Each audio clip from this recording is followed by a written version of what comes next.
Alright, as jy jou Bybel vanoggend hier het, kan jy soms my oopmaak by Handelinge 12. Dis waar ons vandag is en ons is besig om sistematies deur die boek Handelinge te preek. So terwyl jy daar blaai, geniet julle die reeks.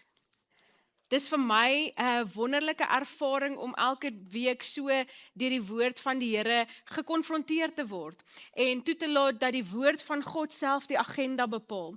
En hoekom werk ons so sistematies deur 'n Bybelboek? Want ons is daarvan oortuig dat dit vat die hele Bybel om 'n Christen te help groei. En wanneer ons nitpiek en net uithaal wat ons graag wil, dan kom ons nie altyd noodwendig by die dele uit waarmee die Here ons wil konfronteer nie. So die hele skrif glo ons is deur God gegee, nie net gedeeltes daarvan nie, en daarom wil ek jou sommer daarmee uitdaag ook in jou stilte tyd om nie net gedeeltes te gaan lees nie, maar om deur 'n hele Bybelboek te werk. Vat 'n Bybelboek en begin hom van begin tot einde deurlees en stoei met die hele boek. Want ons is regtig geneig om net die gedeeltes te lees wat vir ons lekker is om te lees, of wat vir ons gemaklik is om te lees, en nie noodwendig die gedeeltes wat ons uitdaag om bietjie anders te dink of anders te leef nie. Maar vandag kom ons by Handelinge 12, dis 'n aangrypende gedeelte. As jy saam met ons op hierdie reis is en jy gaan lees hierdie gedeeltes voor die tyd, dan weet jy wat wag vandag, en dis 'n verskriklike, eerlike, rou gedeelte, maar saam met die stuk seer van Handelinge 12 is daar 'n groot stuk hoop, veral vir die kerk van 2026, veral vir Basilea gemeente vandag. Alright, my eerste indruk wanneer ek Handelinge 12 lees is eenvoudig dit, dat die kerk van Jesus Christus nog altyd onder aanval was van die bose. Ons leef vandag in 'n wêreld en as jy nou al 'n bietjie ouer is as ek het beleef, soveel te meer jy wat ouer as ek is, as jy na alles hier rondom ons kyk, dan sal jy sê, Jesus, maar die kerk kom die hele tyd onder skoot. Nou, die kerk is die hele tyd onder aanval. As jy is dit nou die rapport of die beeld of die watse koerant ook al oopmaak, dan is die NG Kerk. Die kerk is altyd op die voorblad, want die kerk het altyd weer iets snaaks gedoen. So ons leef regtig in 'n wêreld vandag waar vyhandigheid teenoor God en die Christelike geloof baie pertinent toeneem.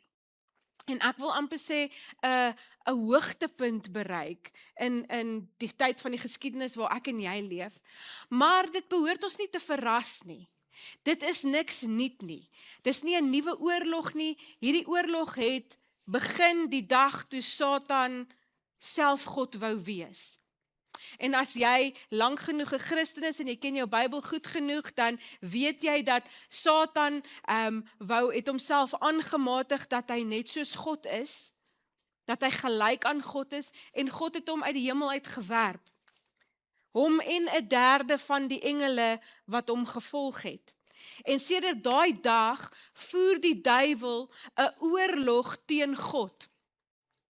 En wat die duiwel doen is hy gebruik mense, hy gebruik regerings, hy gebruik ideologieë en hy gebruik magte om God se doel en God se koninkryk en God se koning wat Jesus is, so God se koning op die troon, Jesus Christus, te probeer vernietig of teenwerk. Maar daar's iets wat my verskriklik bemoedig, en ek wil jou daarmee bemoedig, en dit is, ons by ons Bybelstudie het ons nou die laaste tyd deur Daniël gewerk, en ons is besig om deur Openbaring te werk. Maar omdat ons die boek Openbaring het, weet ons presies hoe hierdie oorlog gaan eindig. Wanneer was die groot rugby game? Marius gebruik altyd hierdie voorbeeld en dit stiek by my. Hy sê, as ek nou vir jou, is dit die 1995 Wêreldbeker game, wat ons gewen het, 95 nou, Frikkie. As ons nou die 95 game, as ek vir jou sê, okay, ons gaan nou sit, julle nou sit, ons sit vir julle die 95 game hier op, gaan jy jou naels byt? Gaan jy gespanne wees oor wie gaan wen? Nee, hoekom nie? Want jy weet reeds wie het gewen. So, jy gaan nie die game kyk, maar jy gaan hom kyk met 'n lekker gevoel in jou hart, want jy weet ons het die game gewen. En hy sê, dis dieselfde soos met Openbaring. Om Marius se voorbeeld te gebruik, hy sê, ons leef in hierdie lewe, maar ons sit nie in kou naels nie. Ons is nie gespanne nie, want ons weet presies hoe hierdie ding gaan eindig. En ons as kinders van die Here is aan die wenkant. Dit mag dalk nie nou so voel of so lyk nie, maar aan die einde van tyd gaan ons met die beker wegstap. Alright, David Pawson sê, daar's 2 boeke in die Bybel wat die duiwel haat. En hy doen alles in sy mag om jou te kry om nie daai 2 boeke te lees nie. En dit is Genesis en Openbaring. Hoekom? Want Genesis vertel vir ons hoe hy werk en dit lê sy modus operandi bloot. Né? Want daar ontmoet ons hom die eerste keer en ons sien hoe hy werk. Hy vertel nie leuns nie, hy vertel halwe waarhede. Hy lok ons in 'n struik met ons eie trots.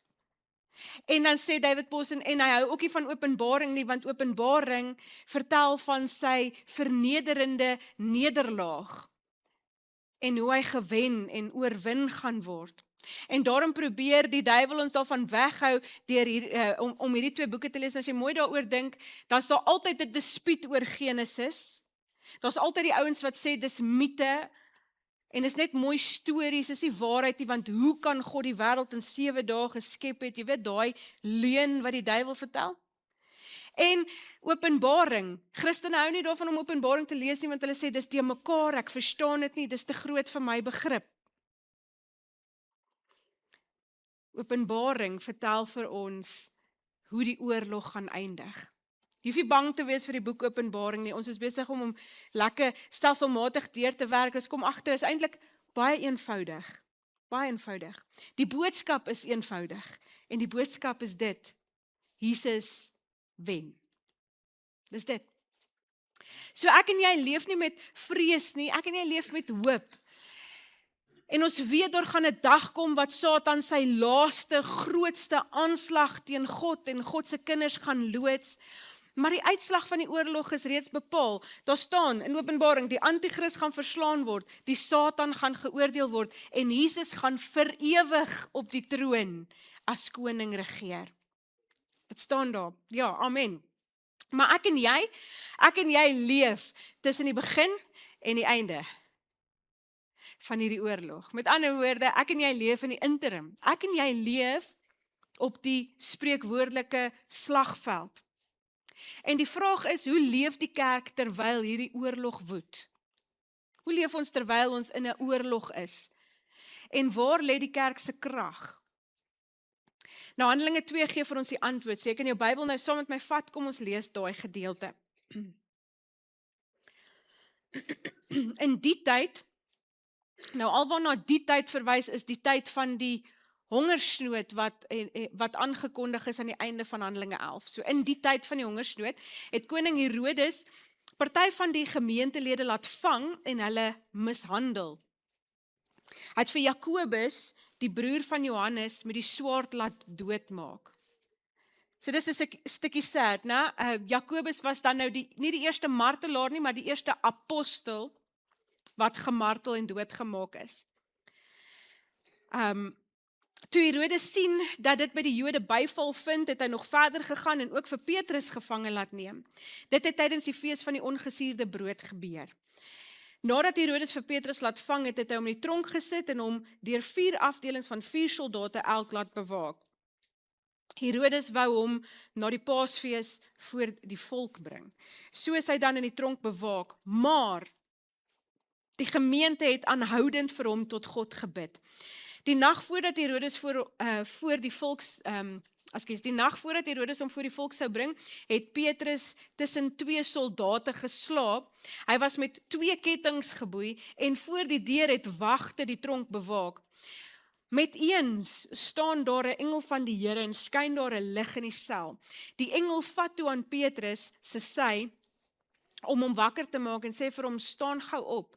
Onmiddellik het die boeie van sy hande afgeval. Toe sê die engel vir hom, maak jou gordel vas en trek jou skoene aan. Petrus het dit gedoen en toe sê die engel vir hom, trek jou boekleed aan en kom saam met my. Petrus het agter die engel aan uitgegaan sonder om te besef dat hy werklik bevry word. Vir hom het dit gelyk asof hy 'n gesig sien. Hulle is by die eerste wag verby en ook by die tweede. En toe hulle by die eysterdeur kom wat na die stad toe lei, het dit van self vir hulle oopgegaan. Toe hulle buite kom en 'n end met die straat af was, het die engel vir Petrus skielik verlaat.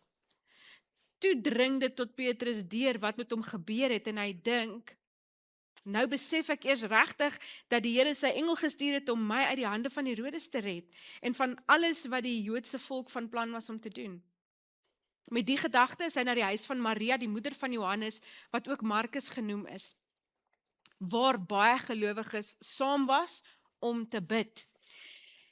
En hy het aan die voordeur geklop en 'n diensmeisie met die naam Rodei het kom hoor wie dit is. En toe sy Petrus se stem herken, was sy so bly dat sy nie die deur oopgemaak het nie, maar binne toe gehardloop het om te vertel dat Petrus by die deur staan.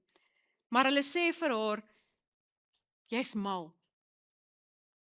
Toe sy egter daarmee volhou, sê hulle, dan is dit sy gees. Intussen het Petrus aanhou klop.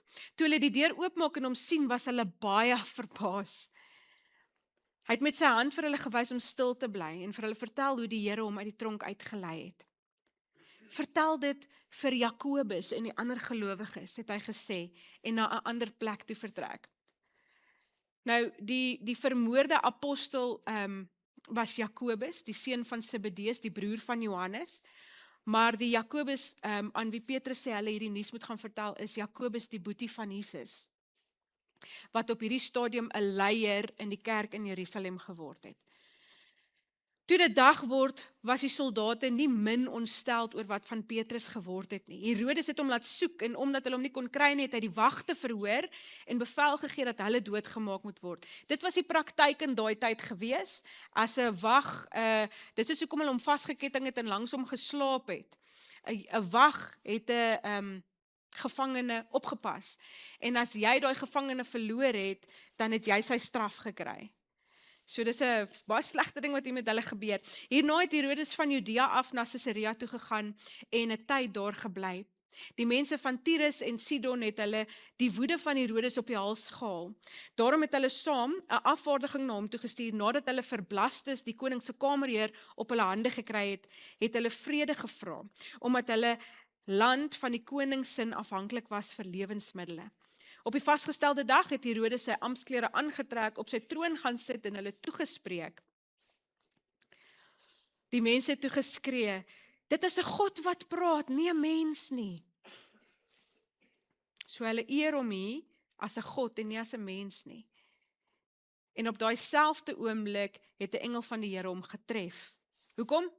Omdat hy nie die eer aan God gegee het nie. So Herodes het hulle nie reggehelp en gesê, ek is net 'n mens nie. Hy het daar gesit en hy was baie chuffed met homself oor hulle om 'n God noem.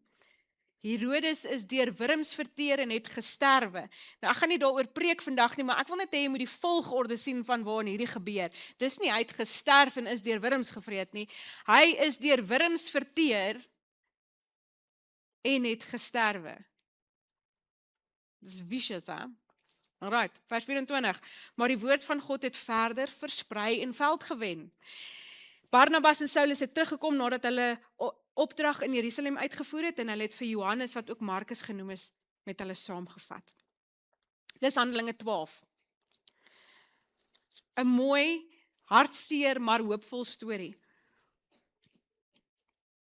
So as ons terugkyk in die geskiedenis van die kerk, en net in die geskiedenis van die wêreld, dan sien ons telkens dieselfde patroon. Ons sien dat Satan gryp die harte van magtige heersers aan om sy oorlog teen God en God se mense te voer. En in die beginjare van die kerk was dit Herodes. Nou, die eerste interessante ding van hierdie verhaal vir my is dat nog 'n Herodes, ons kry met nog 'n Herodes hier te doen. Okay, so as jy nou nie heeltemal kerkgeskiedenis of Bybelgeskiedenis het nie, of verstaan, of dit al opgelees het, kom ons sê eerder so, al opgelees het hieroor nie, wil ek net so klein bietjie iets vir jou vertel van die Herodes dinastie. Reg deur die Nuwe Testament, van voor Jesus se geboorte, tot hierso en dan nog in Handelinge 25 en 26, het ons te make met die Herodes dinastie. En die Herodes dinastie verteenwoordig menslike mag onder invloed van die duiwel, wat hom teen die koninkryk van Jesus verset. Alright.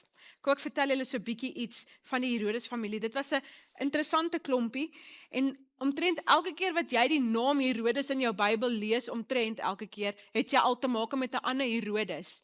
So dit was nou regtig een van daai families waar dit Johan was. Okay. Groot Johan, klein Johan, piep klein Johan, ek weet nie, mooi Johan, lelike Johan, rooi Johan, weet al daai woorde, maar dit was almal Herodese gewees. So, ons eerste ontmoeting met 'n Herodes of met die Herodes dinastie is dan in Matteus 2, né? Julle onthou die storie van Herodes, dit is Herodes die Grote. So hy was die original gewees, hy was die OG.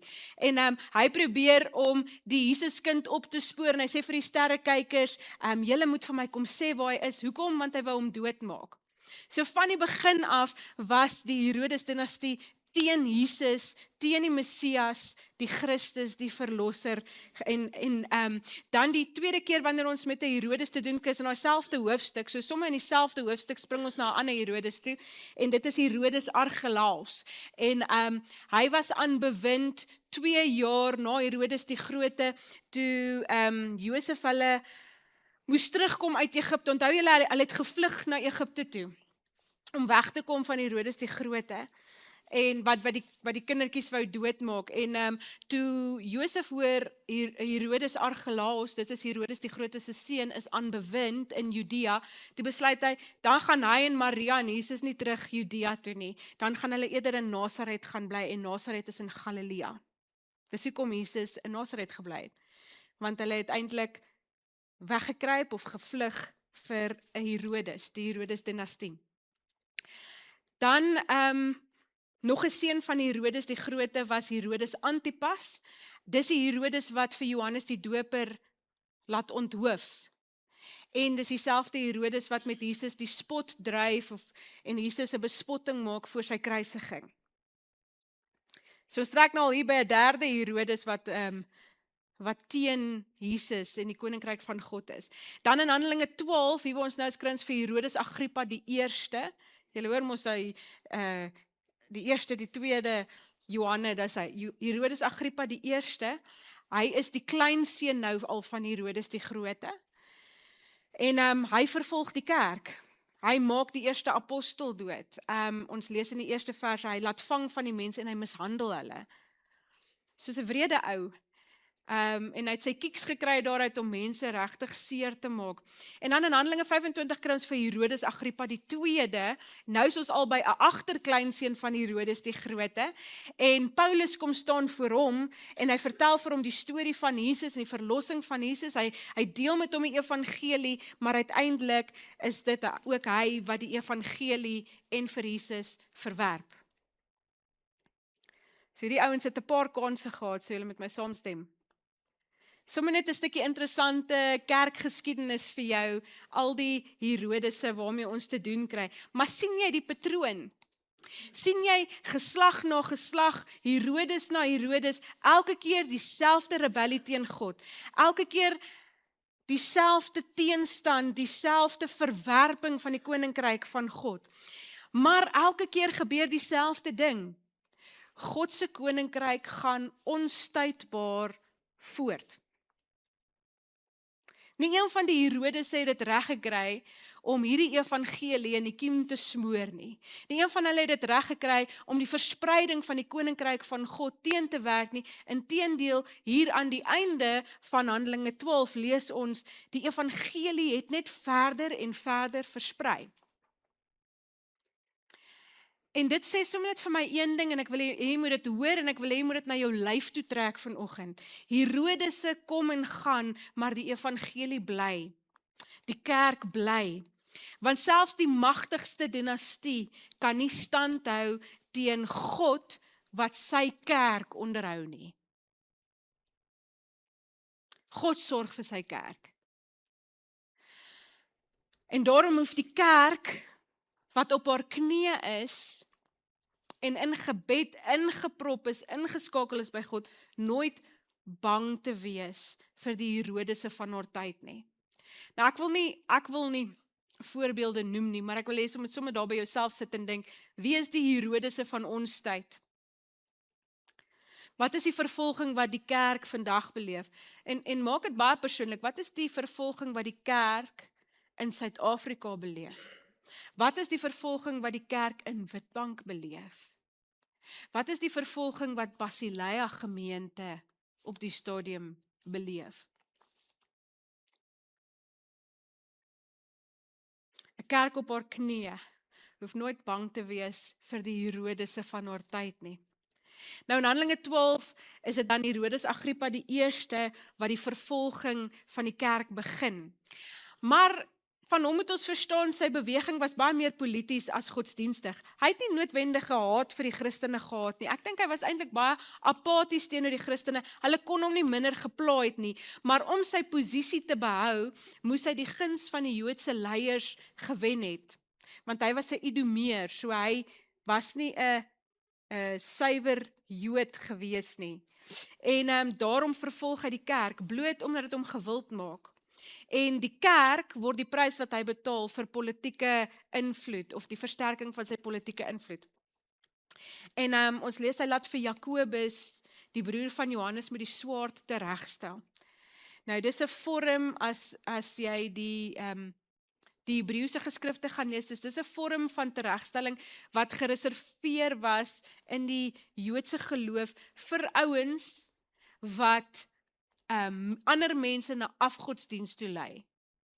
So jy kan nou aflei hieruit, omdat hy met die swaard doodgemaak is, het hulle hiermee gesê, Jesus Christus is 'n afgod, en Christendom is afgoderry.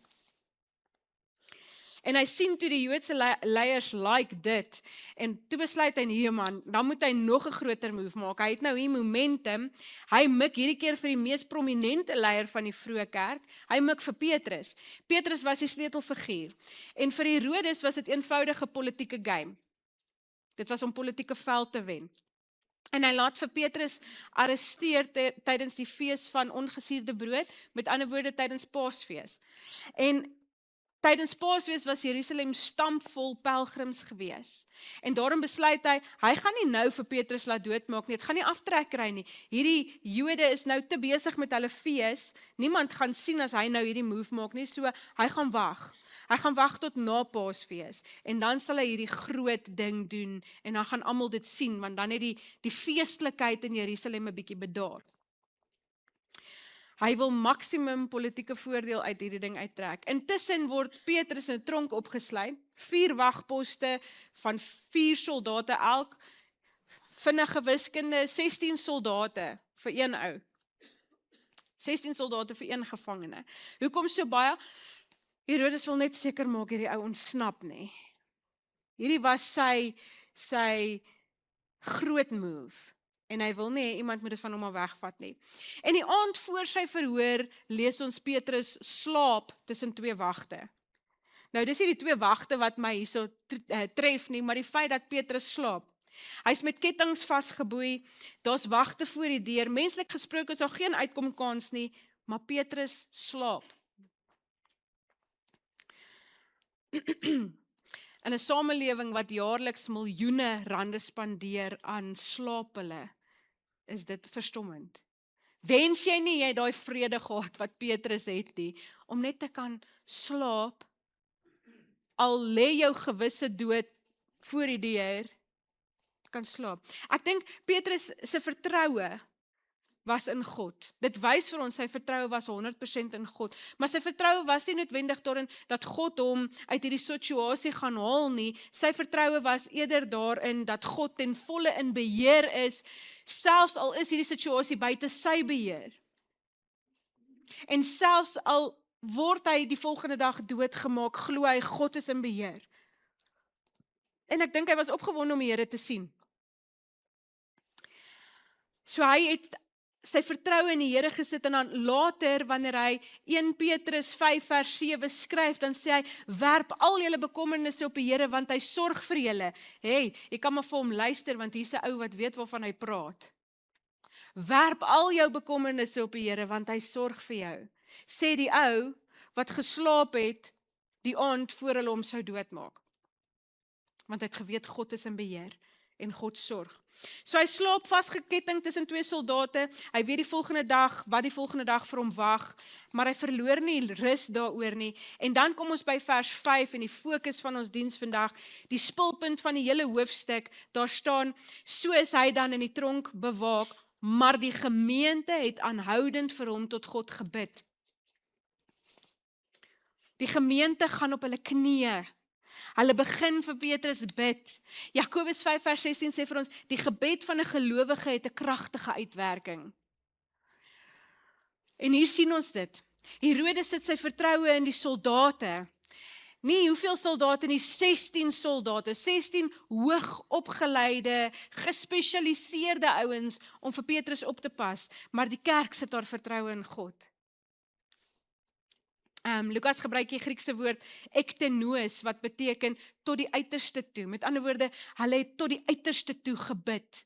Hulle het vurig gebid. Dit beteken hulle het met hulle hele hart gebid, met hulle hele wese gebid, ernstig, aanhoudend, intens. Het jy al ooit so gebid? Het jy al ooit so gebid? So ektenos gebid, so tot die uiterste toe gebid, so met jou aangesig voor die Here, plat op die grond, gebid, by die Here gesmeek en gepleit vir iets. Het jy al ooit so gebid?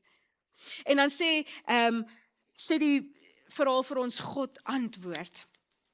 God antwoord, God hoor en hy antwoord. Vers 7 sê, met een staan 'n engel van die Here daar. Basileaf familie, ek wil vir die volgende paar minute saam met jou praat, saam met jou dink oor wat gebeur wanneer die kerk op haar knieë gaan, maar om dit te verstaan, moet ons praat oor iets wat baie Christene ongemaklik maak, of ongemaklik laat voel, en dit is die werklikheid van geestelike oorlogvoering.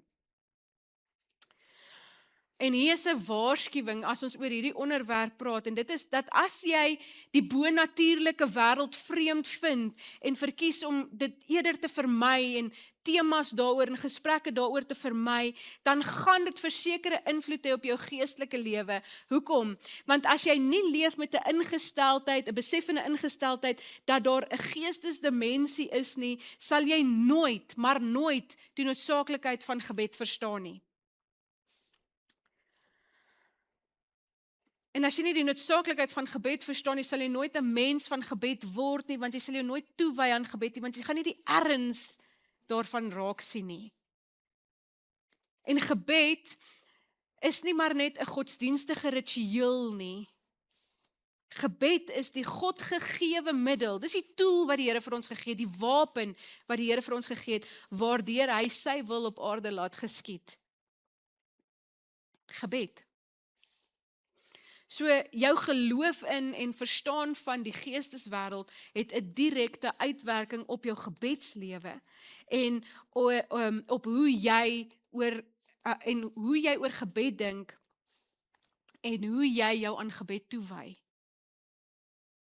Ek wil nie hê jy moet jou hand opsteek nie, ek wil hê jy moet sommer net die vraag in jou binneste antwoord. Hoe lyk my gebedslewe op hierdie stadium? Rate hom. Van 0, non-existing tot 10, yes, ek dink nie dit kan beter nie.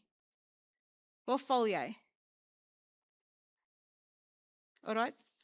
As jy nie 'n ronde 10 vir jouself gegee het vir hierdie oefening nie, luister saam met my. Die Bybel leer ons, sonder enige onduidelike terme, dat daar een werklikheid is met 2 dimensies. Alright? Daar's 'n sigbare fisiese wêreld, die wêreld waarin ek en jy leef en wat ons kan sien en vat en hoor en ervaar, en dan is daar 'n onsigbare geestelike wêreld wat ons nie met ons oë kan sien nie, maar wat nie minder werklik is nie. En dit gebeur ook hier, ook nou. En in hierdie geestesdimensie is daar 'n oorlog. aan die woed. 'n Oorlog waarvan ek en jy, of jy nou wil of nie, deel is. Efesiërs 6 vers 12 sê vir ons, ons stryd is nie teen vlees en bloed nie. Met ander woorde, ons ware geveg lê nie in die fisiese, sigbare wêreld nie, maar teen elke mag en gesag, teen elke gees wat heers oor hierdie sondige wêreld, teen elke bose gees in die lig. Die 2020 vertaling sê dit vir my mooi, dit sê teen die bose geeste in die hemelruim. Met ander woorde, hier rondom ons. En die Bybel wys ons oor en oor dat die sigbare wêreld, dit wat ek en jy kan sien, deur die onsigbare wêreld beïnvloed word en andersom. Soms kies God om vir 'n oomblik die gordyn op te trek en ons te laat sien dit wat normaalweg vir ons oë verborge is, en dis presies wat hier dan nou in Handelinge 12 gebeur. 'n Engel verskyn aan Petrus. So kom ons praat gou-gou oor engele. En hier het ek my preek omtrent met 50% gesny. Want ek het baie inligting hier gesit, want ek was excited om hieroor te praat, en toe besef ek, maar die tyd gaan ons vang. So ek gee vandag vir jou 'n kort teologie oor engele. Wat leer die Bybel ons oor engele? Die Bybel verwys meer as 300 keer na engele. En daar word verskillende name vir hulle gebruik, soos boodskappers, heiliges, seuns van God, hemelse raad, selfs môre sterre. Wat is die doel van engele? Die Griekse woord is angelos. Dis nou, jy kan nou hoor, ons kry die Engelse angel en die Afrikaanse engel van angelos af. En dit beteken eenvoudig, die Griekse woord beteken eenvoudig boodskapper. So engele is deur God geskape om sy wil uit te voer, sy opdragte te gehoorsaam, sy boodskappe oor te dra. Psalm 103 vers 20 sê dat die magtige engele God se opdragte uitvoer en sy bevele gehoorsaam. So dis hulle doel, dis hulle funksie. Hoeveel engele is daar? Ons weet nie, die naaste wat ons aan 'n antwoord kan kom is Daniël 7 vers 10 wat sê 10.000 maal 10.000. Met ander woorde, dit is net 'n baie mooi manier om te sê, God se army, sy hemelse leer is ontelbaar groot.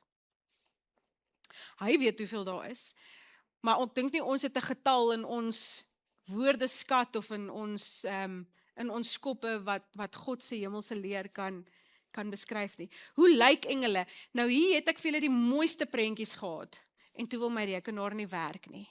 Maar julle weet, die Victoriaanse uitbeelding van engele is altyd hierdie ou klein cute babietjies met vlekjies en 'n harpie wat op 'n wolkie sit met net 'n doekie aan. Aitsa.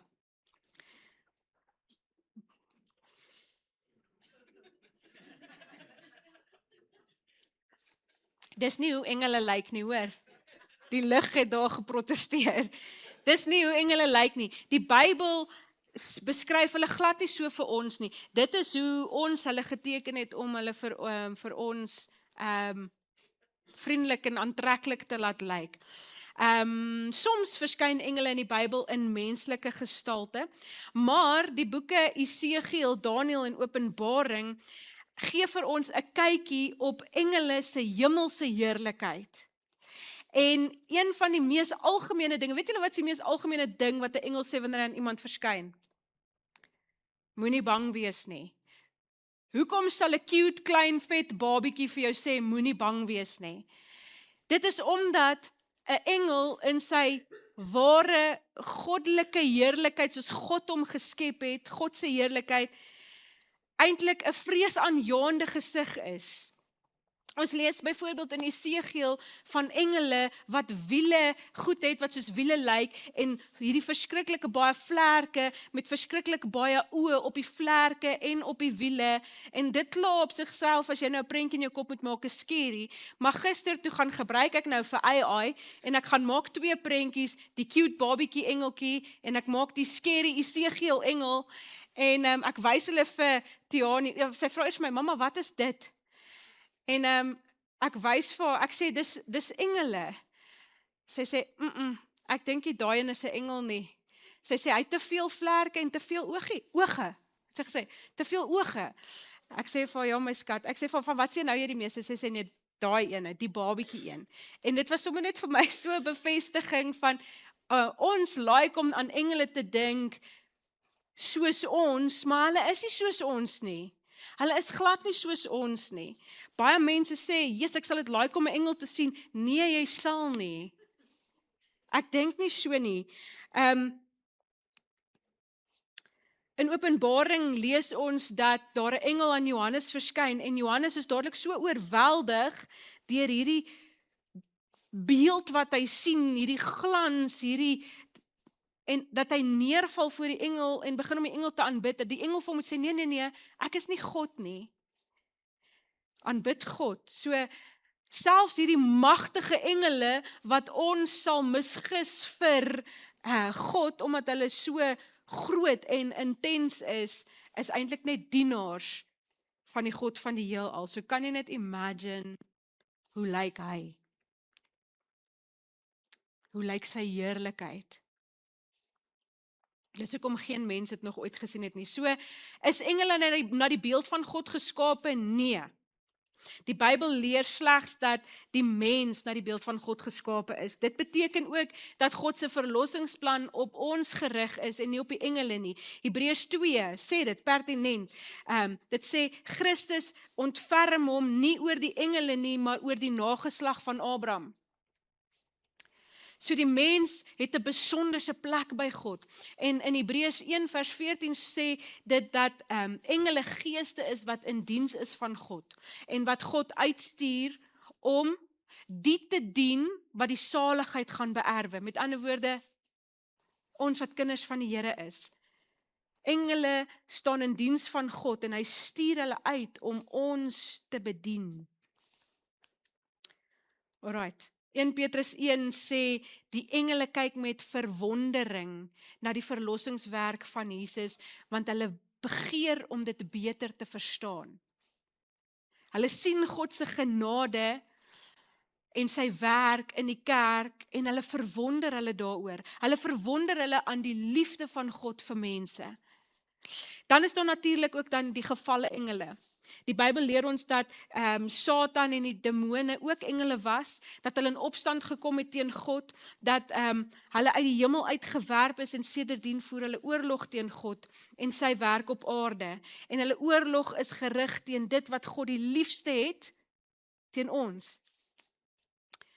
En ons kry selfs 'n kykie agter die skerms in Daniël 10, van hierdie oorlog. In Daniël 10 het Daniël gebid, en dan wag hy vir 'n antwoord, en 3 weke later, letterlik, daar staan 21 dae, 3 weke later kom die engel by hom aan, vuisfoos, en hy sê vir hom, jene Daniël, toe jy gebid het die Here al jou geantwoord, en ek het dadelik gekom, maar die vors van Persië, met ander woorde die demoon van Persië, het my gekeer, of het my besig gehou, was in 'n stryd met my, en God moes my eers daardeur help, en het ander engele gestuur om my daardeur te help, en nou is ek hier, 21 dae later, om vir jou God se antwoord te gee. So het jy al ooit gebid en gewag vir 'n antwoord? Okay, niemand van julle nie. Nice.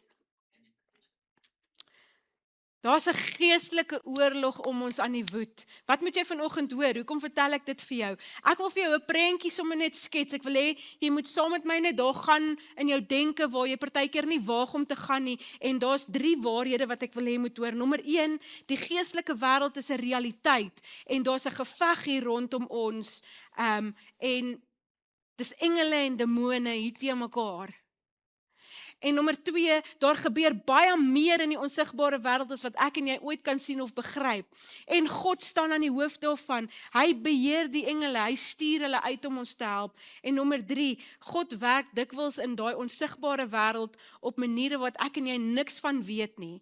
En hy gebruik sy engele om sy opdragte uit te voer. Hulle beweeg nie op hulle eie nie, hulle beweeg op God se bevel. Hulle beweeg ook nie op ons gebede nie, hulle beweeg op God se bevel. So dit help ook nie, jy bid vir 'n engel nie, want 'n engel kan niks doen as God nie vir hom gesê het om iets te doen nie. Maar hulle beweeg op God se bevel. En hulle dien sy kinders. En nou bring Handelinge 12 al hierdie waarhede bymekaar. Die kerk bid, God hoor, God stuur bonatuurlike uitkomste, hy stuur 'n engel. Die geesteswêreld kom in beweging, kettinge val af. Tronkdeure gaan net oop en Petrus stap ongeskonde uit 'n tronk uit. Sien julle wat gebeur? Terwyl die kerk op aarde bid, is God in die hemel en in die geestesdimensie aan die werk. En een van die maniere waarop hy werk is, hy stuur sy engele om sy wil uit te voer. Dis wat ons hier sien. Ons sien dit hier, ons hoor dit, maar ek wil hê jy moet besef, God werk vir ons beswil. Sê dit eerder so. En as God vir jou is, wie kan teen jou wees? So die ironie van die verhaal is dat die gemeente ernstig gebid het, maar hulle het self gesukkel om te glo dat God hulle gebede gaan beantwoord, of dat God hulle gebed so direk gaan antwoord. So toe Rodai sê, Petrus is buite, glo hulle haar nie. Hulle was besig op daai oomblik om vir Petrus se bevryding te bid, en toe God hom bevry, toe kon hulle dit amper nie glo nie. En wat 'n troos is dit nie vir jou en my nie. Ek kyk nie vandag met veroordeling na hierdie gemeente nie. Ek kyk na hulle met 'n stuk begrip, want hoeveel keer bid ek en jy ook so? Ons bid, ons glo, God kan ingryp, maar diep in ons harte wonder ons, gaan hy nou regtig ingryp? En tog antwoord God. Nie omdat hulle geloof volmaak was nie, maar omdat God volmaak getrou is.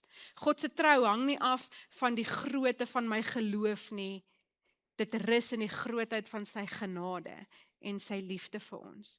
En dit beteken nie, geloof is onbelangrik nie. Inteendeel, gebed is geloof in aksie. Elke keer wanneer jy bid, bely jy, Here, ek kan nie, maar ek weet U kan.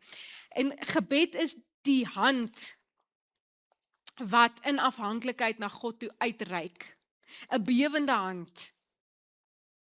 'n hand wat nie heeltemal seker is of iemand hom nou gaan gryp nie, maar die verblydende gedagte in Handelinge 12 is, God se hand is sterk genoeg en hy gryp vas.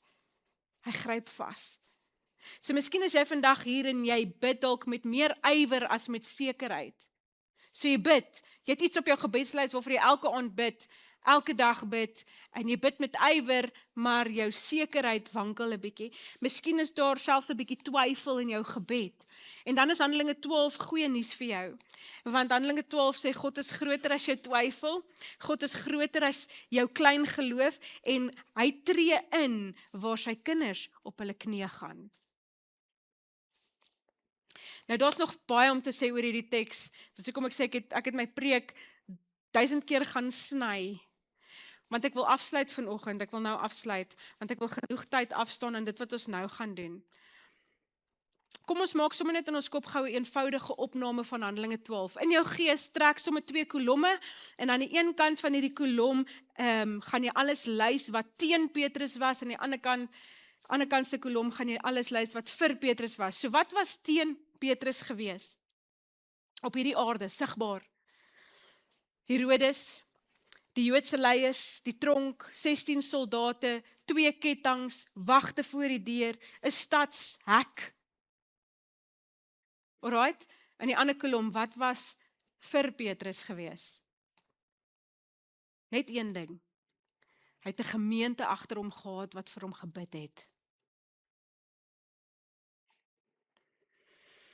Maar uiteindelik was daai een ding kragtiger as alles wat teen hom was. Hoekom? Want 'n kerk op haar knieë behaag die Here.